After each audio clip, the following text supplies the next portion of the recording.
یوه ډېره مهمه موضوع باندې بحث کوو. ځوانانو مسؤلیتونه په ټولنه کې چی دي؟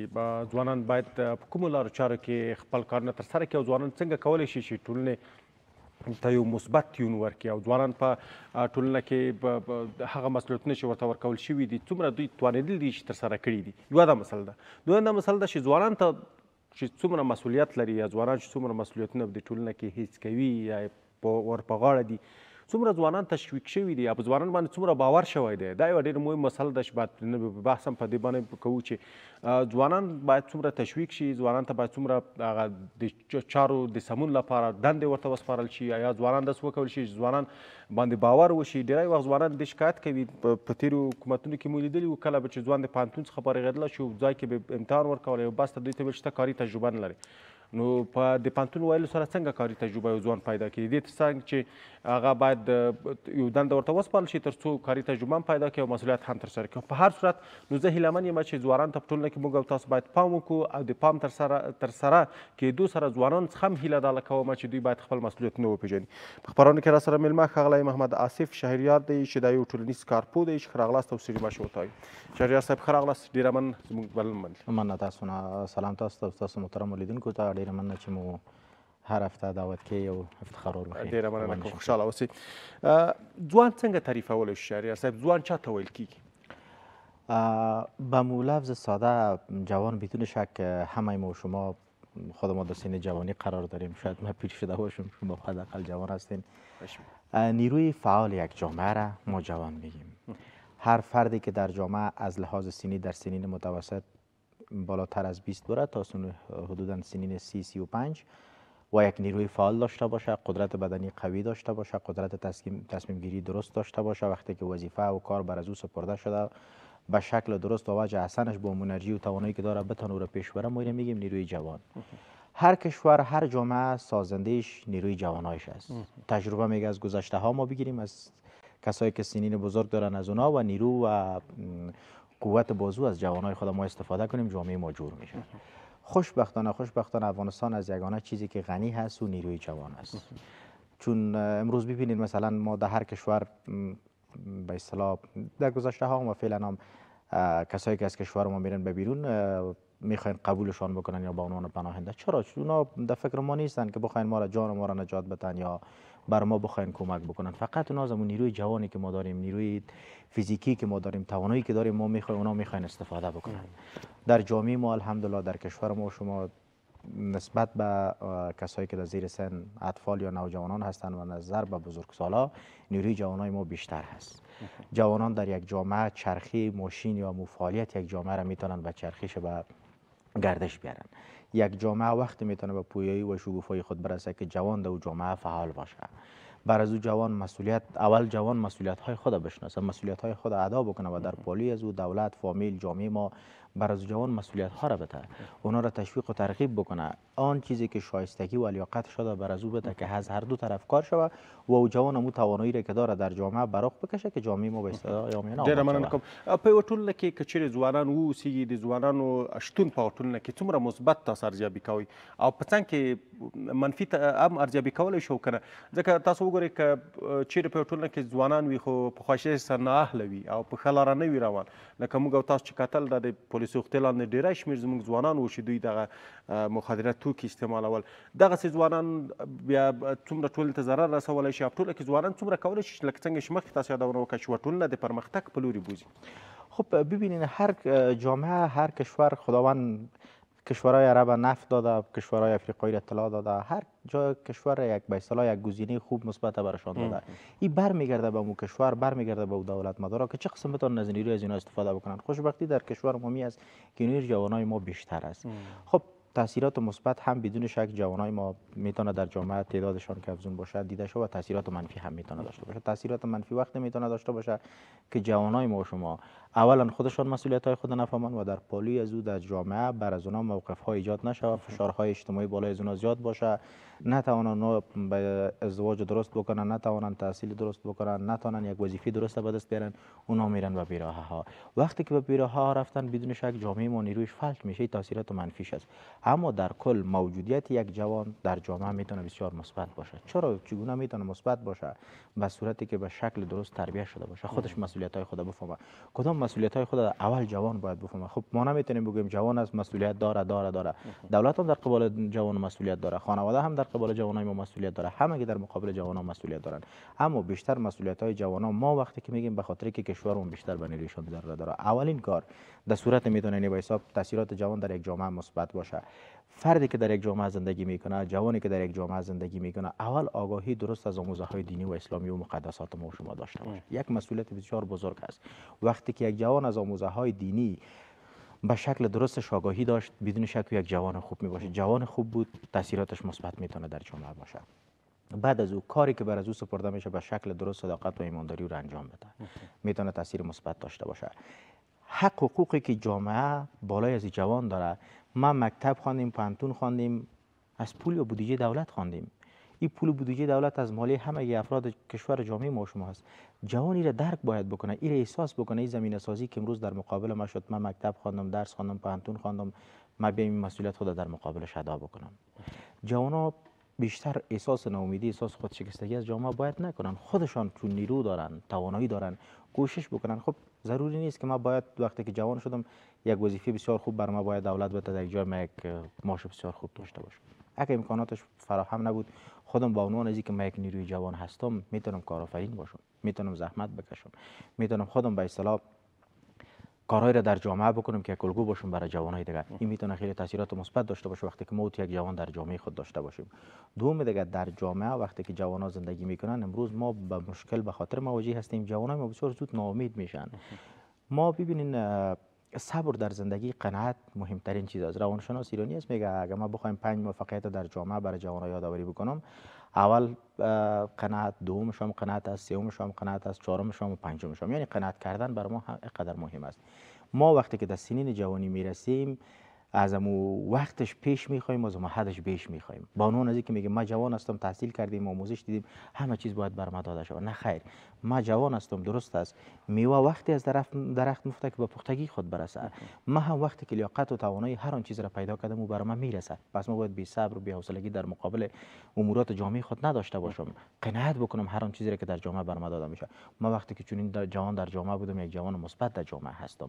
فامیل های ما وقتی که جوانای خدا به شکل درست تربیت کردن، راه های خوب و بد بر از اونها نشان دادن، بدون شک یک جامعه مثبت ما از لحاظ جوانان می داشته باشیم. اما برعکس از این وقتی که ما بیایم، جوانای امروز ما، اگر ما دوستایی که مرا میبینن ملامت نکنن، جوانایی که امروز در جامعه هستن، بیشتر ما رو میریم به طرف منحرفات. اولین ایده و ذهنیتی که من امروز در جامعه خود جوان میشم، میگه ما باید خود از کشور خود بکشم. یعنی یک فکر بسیار غلط در ذهنیت ماست. ببینین شاید دوستا بگن که خودش خارج از کشور رفتن نمیتونه، شاید یپا بگه. ما خودم چندین بار رفتیم، هیچ برای ما مشکل نیست. اما جوان از مسئولیت داره، در جامعه که زندگی میکنه در فکر ترک وطن نباشه. وقتی که ما در فکر ترک وطن بودم، چطور میتونیم یک جوان مثبت در جامعه خود باشم؟ یک جوان امروز ببین وظیفه خوبم داره، اما بازم یک زمینه براش مساعد میشه، میگه ما میخوایم از کشور خود بیرون بریم. موجودیت چنین جوانان، موجودیت چنین ذهنیت ها در جامعه های ما شما بود منفي خو میتونه همدغه ټکي زه راتلم د ځوانانو تېښته له هېواد څخه د که موږ داسې وایو د مسلکي کادرونو تېښته له هېواد څخه. مخکې د تاسو خبر زه تاییدوم، دغسې کسان ما لیدلي دي چې ښه وظیفه لري، ښه دنده لري دلته په افغانستان کې، ښه موقف یې هم ښه د اقتصادي ستونزه هم لري، امنیتي ستونزه هم نه لري، خو زمینه ورته برابره شي دی د ټولو کورنۍ سره ځي د هېواد څخه بهر وځي. دغه کار په شعوري توګه ترسره کیږي که په غیر شعوري توګه؟ که په شعوري توګه ترسره کیږي د مخنیوی باید څوک وکړي، او که په غیر شعوري توګه ترسره کیږي بیا هم مخنیوی پکار دی، که عامه پوهاوی خلکو ته باید وویل شي. دا مسئولیتونه د چا دي؟ خب ببینین ما همیشه در جامعه زندگی میکنیم، بیشتر اوقات خصوصا جوانای ما شما با ذهنیت ها بازی میکنیم، با مفکوره های خود رفتار میکنیم. هر آن چیزی که ذهنیت ما تصمیم گرفت، ما با تصمیم از او قانع میشیم. درست است، ذهن یک چیزی هست که در تصمیم گیری های ما باید شریک باشه، اما ما باید رفتار، کردار و اعمال هم در جامعه ببینیم. شرایط اوضاع اقتصادی، تعلیمی، اجتماعی، همه موارد در جامعه دیده تصمیم بگیریم، نه به عنوان ذهنیتی امارات آمده جان آمده تهدید از ما میخوایم از کشور خود بیرون بریم. یعنی ذهن خود ما خراب میسیم، خدا فریب میدیم. خب کسی را خطال نکشته دولت. زمینه های وظیفه‌ای شغلی و کاری را اگر ما ببینیم در هر جامعه اگر ما بریم نرخ بیکاری هست. در امریکا هم امروز وقتی که اقتصاد اول دنیا را داره نرخ بیکاری در کشورها هم هست. اونا وقتی که ببینین ما یک ایده یک ذهنیت برای جوانا وقتی که میگم امریکا که امروز دیگه رسیده، اروپا که امروز دیگه رسیده، جواناشون کار کردن. تو که امروز با اونان از جوان از کشور میخوای فرار بکنی، خب کی بیا خودت به حساب جامعه تجربه بکنه؟ از لحاظ بحث شعوری بدون شک اینا بیشتر تصمیم میگیرن از اون ذهنیت های خود. مسئولیت ها هم اولین مسئولیت به خود جوان برمیگرده. تا که خود یک جوان نخواهد تصمیم بگیره ما به زور هیچ وقت رو نمیتونیم در کشور خودش نگهداری بکنیم یا از کشور رو بگیم نه تو برو بیرون از کشور. اما بدون شک در قبال فرار جوانان مسئولیت های دولت هم است، مسئولیت های خانواده ها هم است. یک مسئله که ان شاء الله سرش ما بعد از این گپ دیگه که داریم میکنم صحبت میکنم، مسئله کادرها را شما یاد کردین. شما باور به خدا بکنین در افغانستان بسیار کادرهای خوب دیگه هم است. ما هیچ وقت به این مایوس و ناامید نباشیم که کادرهای افغانستان فرار کرده. امارات آمد یک چند نفری که دوره جمهوریت واسطه داشتن به یک مقام منصب رسیده بودن، اونا رفتن از کشور فرار کردن. اون کادرهای ما نبود. اونا خب یک تعداد محدود انگشت شمارش بودن، من نمیگم شاید بیشترشون استادای پانتون بودن، اما بیشتر جوانایی که رفتن فرار کردن او کسایی بودن که به اساس لیاقت شایستگی نه به وظیفه خود نرسیده بودن، به اساس واسطه و رشوت این مسائل به یک مقام رسیده بودن. وقتی هم که شد از کشور فرار کردن، ما فکر کردیم کادرهای ما کادرهای بسیار خفته، کادرهای بسیار به تعداد زیادی هست امروز در جامعه که حتی ما از اونها آگاهی نداریم. دولت مسئولیت دارد در شناسایی از اونها، در شنیدن صدای از اونها. کادرهای خوب ما در جامعه خود داریم، هیچ وقت ما باید به این مسئله مایوس نباشیم، فریب خدا ندیم که والا جوان ما میره. ببینید یکی از خصوصیت های فرد کادری است که او کشور خود دوست داشته باشه. کسی که وطن خود دوست نداره از کشور خود فرار میکنه و هیچ کادر نیست. کادر به این معنی نیست که تو سند ماستری داشته باشی وطن تو بفروشی، وطن حیثیت مادر داره. کادر به این معنی نیست که تو سند دکترا داشته باشی مادر تو بفروشی. ما وطن خود ما وقتی که فروختیم. یکی از نمونه های کادر وطن دوستی هست، عشق و علاقه به مادر دوم ما شما هست. یکی از نمونه های کادر بودنی است که ما چیزهایی که در جامعه بر ما داده شده به عنوان سرمیز چوکی که ما ششتیم استادی که بر ما درس داده بر از او ماش داده شده، ما اون مسئولیت ها را باید بفهمیم. یکی از نمونه های کادر بودن است در جامعه ما شما. دولت مسئولیت باید داشته باشه در مقابل جوانان، صدایشان بشنود، تجربی یا مو نصیحت پیرای ما شما کسایی که سن سالش بالاست بدون شک راهگشا زندگی ماست. اما نیرویی را که جوانان در جامعه دارن هیچ وقت ما نمیتونیم فراموش بکنیم. وظیفه فامیلا هست، زمینه سازی باید نکنن. بچه‌م تو بزرگ شدی، حالا رفتی وظیفه نگرفتی، ناامید شدی، بخیر برو خارج برو. با بسیار مشکلات. از ما کارت خرڅوي لیگی. ببینین یک زمین ما مفروشیم، جوان خود روان میکنیم. چرا ما پول در اختیارش قرار نمیدیم که او یک کار بکنه؟ حداقل یک کراچیوانی بکنه. من امروز به عنوان یک جوان اگر هیچ وظیفه نداشته باشم، کار کردن در کشور خودم به عنوان یک کراچیوان، به عنوان یک دستفروش، برای من شرم نیست، برای من ننگ نیست. ما بیرون از کشور دیدیم، در کشورهای اروپایی که جوانای ما شما یک کاری را که امروز در جامعه بر برادر مسلمان شرم و ننگ میدونه، ما در کشور اروپایی رو به افتخار قبول میکنه. کشورهای اروپایی بهترین زندگی، بهترین امکانات دارن، اما برای خودشان است. جامعه خودشان ساختن. ما به عنوان جوان جامعه خود بسازیم. ببینین اروپا به حد رسیده که کارهای فیزیکی، کارهای شاخی خود سر ما و تو که جوان هستم میکنه، اما ما به عنوان یک جوان کشور خود، به عنوان از یک نیروی فعال در جامعه خود هستم، در فکر فرار از وطن خود هستم. در حساب از اینکه جوانای ما شما بیشتر فرار میکنن، مسئولیت به 3 قسمت هست. هم مسئولیت خودشان است، مسئولیت فامیلا است که خیلی باید متوجه باشن، و مسئولیت دولت است که در سه فراهم نمودن زمینه‌های کاری برشان کوشش ډیره مننه کوم. یو څه چې موږ ګورو په همدې جامعه په همدې ټولنه کې ژوند کوو او د نورو ټولنې څخه هم مطالعه لرو. اوس خو د نړۍ هم یو داسې سره یو ځای شوې ده، حتی د انټرنیټ او ګوګل له طریقه هم کولی شي چې د ځینې نړۍ یا د ځینې نړیوالو هېوادونو هغه په اصطلاح خپل د خلکو احساس د خپل وطن په تړاو باندې وګوري. افغانان ولې یا افغان ځوانان ولې د خپل هېواد سره دومره مینه نه لري لکه یو زموږ د ګاونډي هېواد یو هېواد ولې چې د خپل هېواد یا د خپلې سیمې یا د خپل ملي ارزښتونو سره لري؟ موږ ولې همیشه خپل ملي ارزښتونه تر پښو لاندې کوو؟ چې یوه بېلګه یې مخکې ما ته پرې بحث وکړه، د هېواد څخه تلنه تېښته ده، دې ته ورته نور هغه شیان دي. موږ همیشه دغه د خپل هېواد ما لیدلي دي ښاغلی شهریار صاحب چې داسې کسان مې هم لیدلي دي چې هغه که سیمټ را یا شګه راوړل شوې ده د کوڅو د پخولو لپاره، هغه شګه یې خپل کور ته ننستلې ده، خپل کور ته یې وړې ده. یا دې تر څنګ دغه خپل د کور یا د خپل حویلي چې ورته ویل کېږي د دغې او د سړک ترمنځ دی توپیر کوي. دی وایي چې دا زما خپله ده او سړک زما نه دی.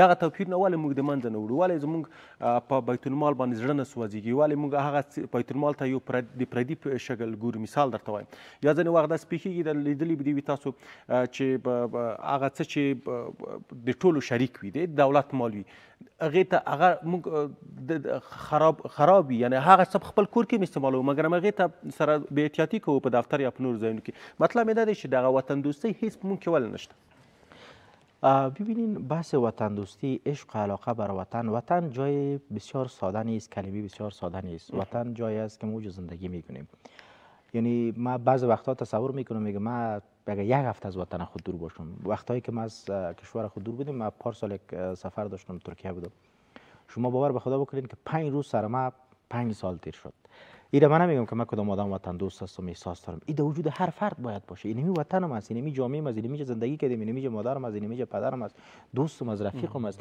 اینمی وطن بالای ما حق داره شما باور بکنین همون کوچه ها و سرک های اروپا را ما وقتی که بریم با می کشور خود مقایسه بکنیم کشور ما زیباترین کشور است همه امکانات همه چیز در کشورهای بیرونی است اما ما به عنوان یک بیگانه در اوجه هستیم این احساس در وجود ما نیست چرا احساس در وجود ما نیست ما به خاطر احساس وطن دوستی در جامعه خود نداریم کشور خود نمیخوایم آباد باشه چون خود فریب میدیم جوامع بیرونی آمد بالای سر ما کار کرد در طول از 20 سال یا 21 سال شما باور بکنین درست است که میلیون ها یا میلیارد ها دلار آمد یک سرک جور کردن بلند منزلا جور شد بلند منزلا هم کل شخصی است کجا ملسای که غریب بازم زیر خیمه زندگی میکنه بلند منزل کی از فلان زورمند از فلان زورمند است او پولی نبود که به درد ما بخوره در پولیسی که پول آوردن در جامعه ما با تهاجمات فرهنگی خود احساس وطن دوستی از ما بردن نمیخواین که ما وطن دوست باشیم ما اگه امروز وطن دوست باشم در هتل اروپایی کی کار بکنه در هتل امریکایی امروز کی کار بکنه کار شاقه بکنه امروز کی یک کار فیزیکی در کشور جوامع بیرونی بکنه اونا همدن قصدن میخوان چون این چیز در جامعه ما باشه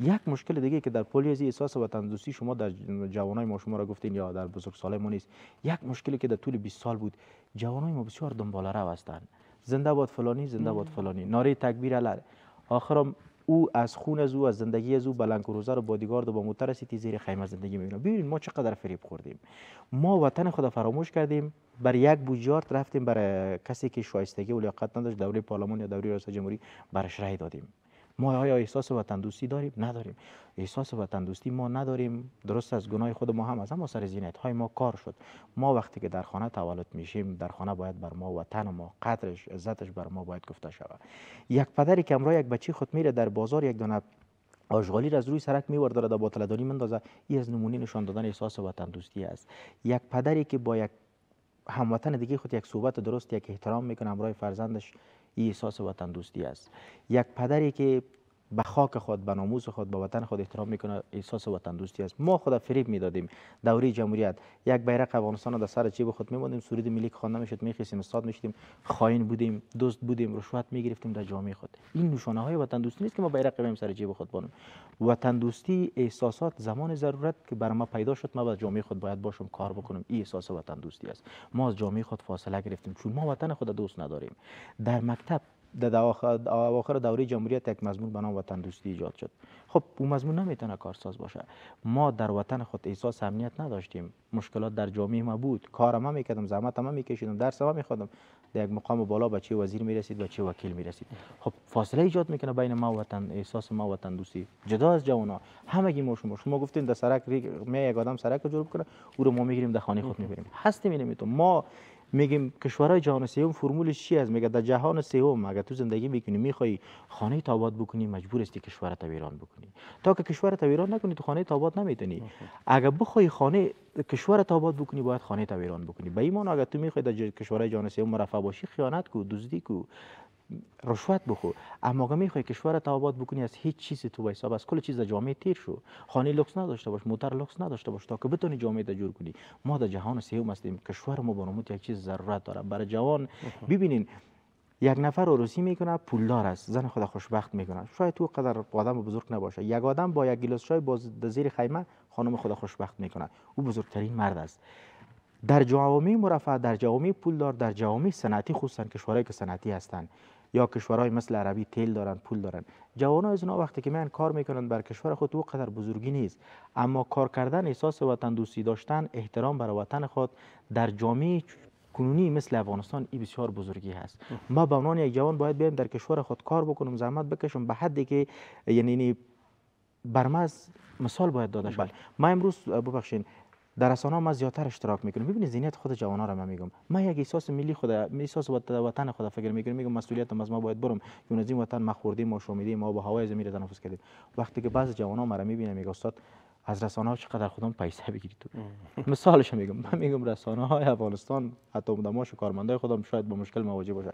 چطور میان ما وظیفه داریم اما ما جوان هستیم میگیم دغه دا ډیره مهمه خبره ده وکړه زیاتره زموږ افغانانو ذهن په پیسو کې دی، هر کار چې کوي دی فکر کوي د پروژه د پیسې ده. یو ډیره په د تیرو شلو کلونو کې متاسفانه دغسې هم شول. یوه پروژه مې راواخیستله، ما څو ځلې دغه ته د ښځو چارو مرستیاله وزیر مېلمه کړې، په همدغه سیټ راسره ناسته ده. ما ورته ویلي تاسو ښځو لپاره څه کړي چې پوښتنې مو آخر کې دوی ویل چې موږ یو پالیسي ساز وزارت یو، موږ پالیسۍ جوړوو. وروره دا څه معنا لري چې پالیسي ساز څه مو کړي دي؟ پالیسۍ دغه کومه پالیسي شته ورکړې ده څومره عملي شوې ده؟ متاسفانه هماغسې وو، ټولو به همدغسې ځواب درکوه. په هر صورت زه راځم دې ته چې ځینې ځوانان وي له مخکې چې تاسو خبرې کوي په یو ګل نه پسرلی کېږي، دا یو متل دوی کوي، وایي که موږ دغه خط وکړو، که موږ زه وکړم ته یې وکړې، هغه نور یې نه کوي. زه وایم چې راځئ د خپل ځان جوړ کړو، د خپل ځان نه شروع کړو، د کاکا زوی سره ملګری کړو، بل ملګری کړو، بل ملګری کړو، تر څو یو ملګری انډیوال ملګری کړو، تر څو په دغه ښو کارونو کې د دوی څخه به یو ټوله یو د چا خبرې یو لوی بهیر به ترېنه جوړ شي. په ټوله کې پوښتنه هم دغسې کوم چې څومره مهمه او اړینه ده چې هغه خپل مسؤلیتونه باید خپله وپېژنو، نه دا چې نورو ته فکر وکړو. جالبه دا ده په افغانستان کې معمول دا دی پلاني دا کار کړی زه هم دغه کوم، واورو هغو خو هغه بد کړي، نو ته ولې دغه بد کوې؟ ته خو باید سمون په لاره لاړ شي. بله بیخی سمه ده. ببینین ما یک مفکوره غلط در جامعه خود در زندگی خود داریم. ما اولا امی یک عامیانه صحبت بکنیم، کسی گفته به یک گل بهار نمیشه، این بسیار اشتباه که این مطلب باید از جامعه خود از زندگی خود دور باید ما بکنیم.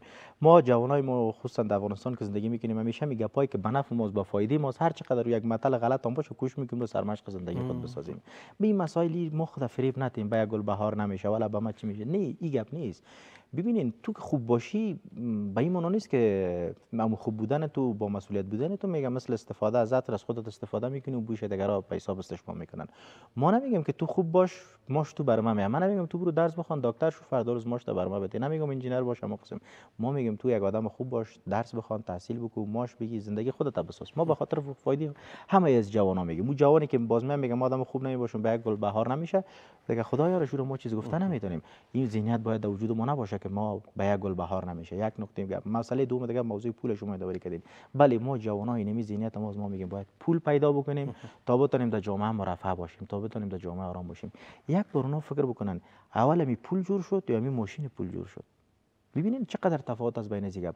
اول یک جامعه بر مرفه تحصیل و علمش به حد اعلی رسید که اومدن ماشین پول جور کردن.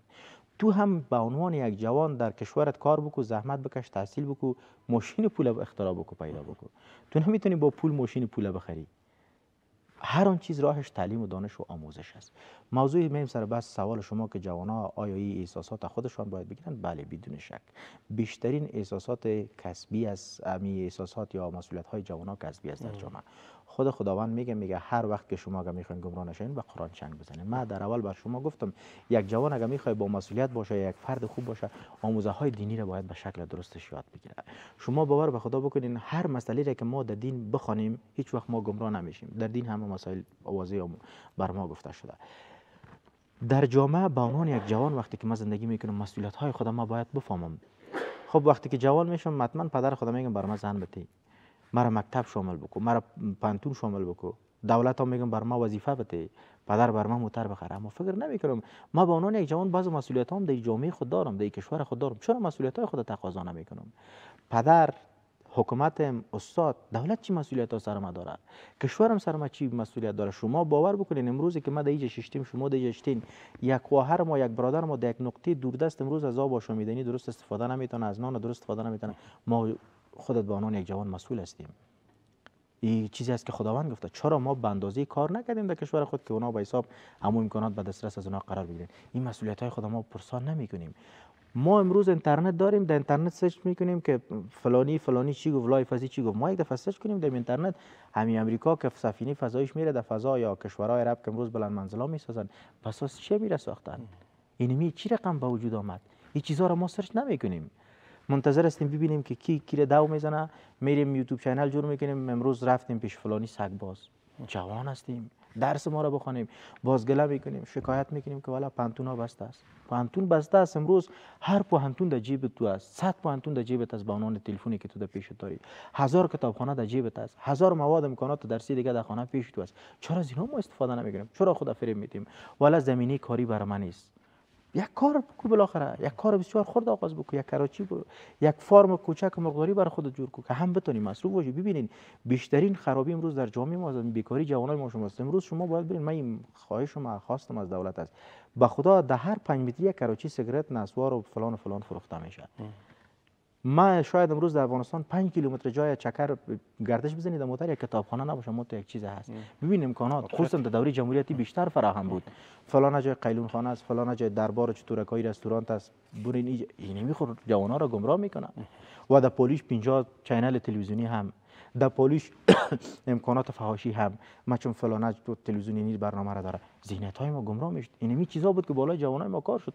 ببینین کشورهای بیرونی امروز که میلیاردها دلار در جامعه ما مصرف کرده طول 20 سال، بزرگترین دستاورد از اونها چی است؟ در پلی دستاورد دیگه که هست. آدمای سیاسی شاید تحلیل خود داشته باشن، ما به عنوان یک آدمی که در جامعه زندگی میکنم، اونا بزرگترین در پلی بود دستاورد دیگهشون، بزرگترین دستاوردشون بود که ذهنیت‌های جوانای ما را خراب کردن. طبقه جوان ما را فکرش از ذهنش نابود ساختن. جوان هم مسئولیت‌هایش به شکل درست برش نفهموندن.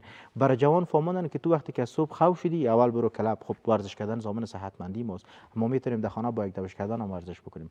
برش فهموندن که اولین کار تو میتونی بری در کلب ورزش بکنی، بعد از او پانتون میری با چی سویه و با چی لباس، بعد از او تو میتونی بری در شار چکر بزنی، بعد از او تو میتونی بری سینما، باز فلان تلویزیون یک برنامه آنلاین داره، لایو داره، برو در اشتراک که رقص است، هنرمندی است.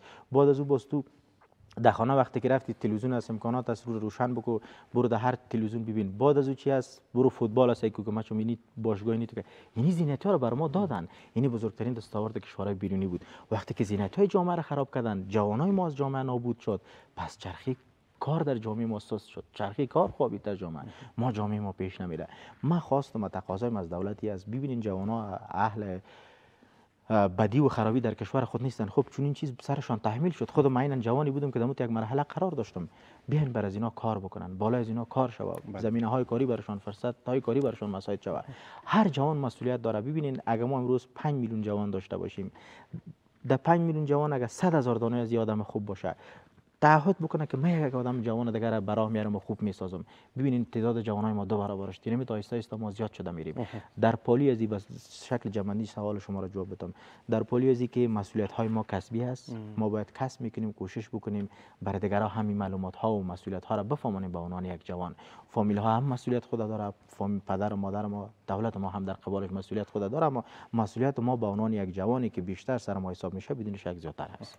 ډیره مننه کوم. په ټوله کې که د بحث هم راټول کړو، د وروستۍ پوښتنې په توګه ښاغلی شهریار صاحب دا وکړو چې په ځوانانو باید څومره اعتماد وشي، مشران باید څومره د دوی ملاتړ وکړي، کورنۍ باید څومره د موږ نه وایو چې ټول ځوانان به شاید داسې فکر ولري چې د هېواد څخه د باندې وځي یا په خراب لارو باندې فکر وي.